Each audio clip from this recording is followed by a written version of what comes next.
السلام علیکم پیارے بچوں، کیسے ہیں آپ سب؟ امید کرتی ہوں آپ سب خیریت سے ہوں گے۔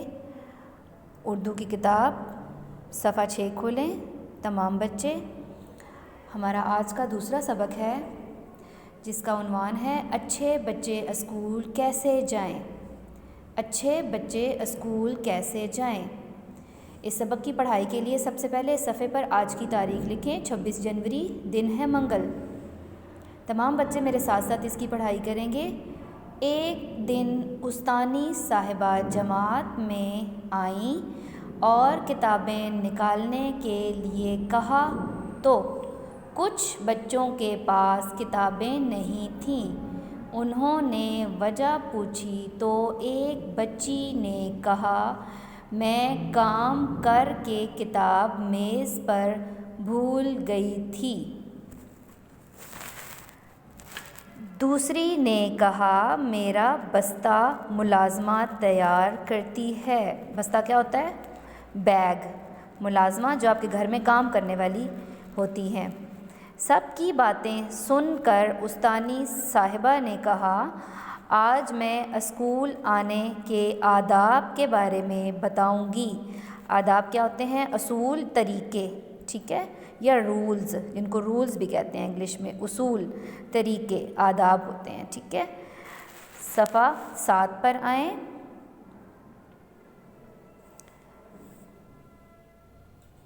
نمبر 1 کیا اصول ہے؟ رات کو سونے سے پہلے اپنا بستہ تیار کر کے سوئیں اور اپنی کتابیں اور پینسلیں وغیرہ دیکھ کر رکھیے۔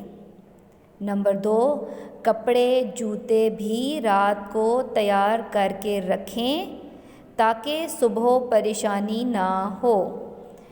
نمبر 3 رات کو جلدی سوئیں اور صبح جلدی اٹھیں۔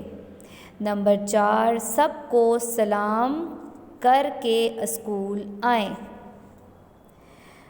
اگر آپ ان تمام باتوں پر عمل کریں گے تو کامیاب رہیں گے اور آپ کو اسکول آ کر پریشانی نہیں ہوگی۔ بچوں نے استانی صاحبہ سے وعدہ کیا کہ وہ ان تمام باتوں پر عمل کریں گے۔ صفحہ 8 کھولیں۔ صفحہ 8 پر مشق ہے الفاظ معنی۔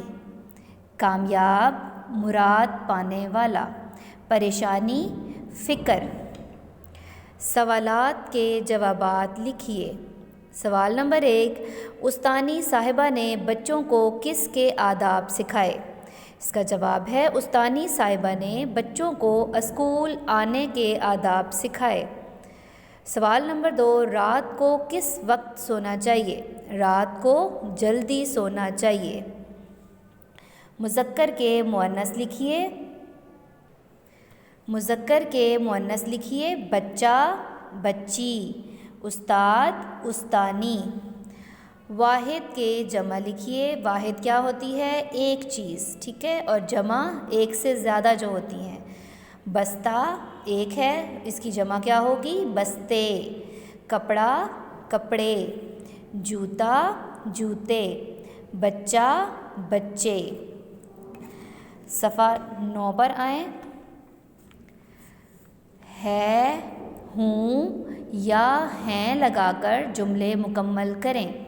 ہے کس لیے یوز ہوتا ہے؟ کس لیے استعمال ہوتا ہے؟ ہے ہوتا ہے ایک چیز کے لیے، واحد چیز کے لیے۔ ہوں ہوتا ہے زیادہ ساری چیزوں کے لیے، اور ہیں رسپیکٹ دینے کے لیے، احترام دینے کے لیے بھی استعمال ہوتا ہے، اور جب زیادہ ساری چیزیں ہوتی ہیں تب بھی استعمال ہوتا ہے۔ نمبر 1 ہے میں پہلی جماعت میں پڑھتا ہوں۔ نمبر 2 میرے پاس کئی کتابیں ہیں۔ نمبر 3 میں اچھی باتوں پر عمل کرتا ہوں۔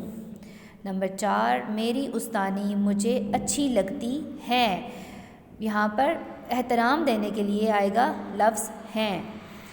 نمبر 5 میرا بستہ نیلے رنگ کا ہے۔ نمبر 6 علی اسکول جاتا ہے۔ دیے گئے اشارات کی مدد سے میرا اسکول کے بارے میں 5 جملے لکھیے۔ یہ کام آپ نے خود کرنا ہے۔ 5 لائنیں لکھنی ہیں، 5 جملے لکھنے ہیں آپ نے میرے اسکول کے بارے میں۔ میرا اسکول، اسکول کا نام، کتنے کمرے ہیں، کمرے کیسے ہیں۔ کشادہ مطلب ہے کھلے، کھلے ہیں، ہوادار ہیں۔ کھیل کا میدان ہے، صاف ستھرا ہے۔ لائبریری، کینٹین ہے۔ اور آپ کو اپنا اسکول کیسا لگتا ہے۔ اپنے اسکول کے بارے میں آپ نے اس صفحے پر 5 جملے لکھنے ہیں۔ ویسے تو تمام بچوں نے اس صفحے پر کام کیا ہوگا، تو اس صفحے والا کام، یہ والا کام جو ہے نا، یہ آپ نے اپنے رجسٹر پر خوش خط کر کے کرنا ہے۔ ٹھیک ہے بچوں، آج کا آپ کو سبق سمجھ میں آیا۔ آپ نے اس سبق کی پڑھائی بھی کرنی ہے، مشکل الفاظ کی اپنے رجسٹر پر مشق کرنی ہے۔ اس مشق کو بھی یاد کرنے کی، مذکر مؤنث واحد جمع، اس کو یاد کر کر کے آپ نے بار بار لکھنا ہے۔ ٹھیک ہے، ہماری کلاس کا وقت ختم ہوتا ہے، اجازت دیجیے، اللہ حافظ۔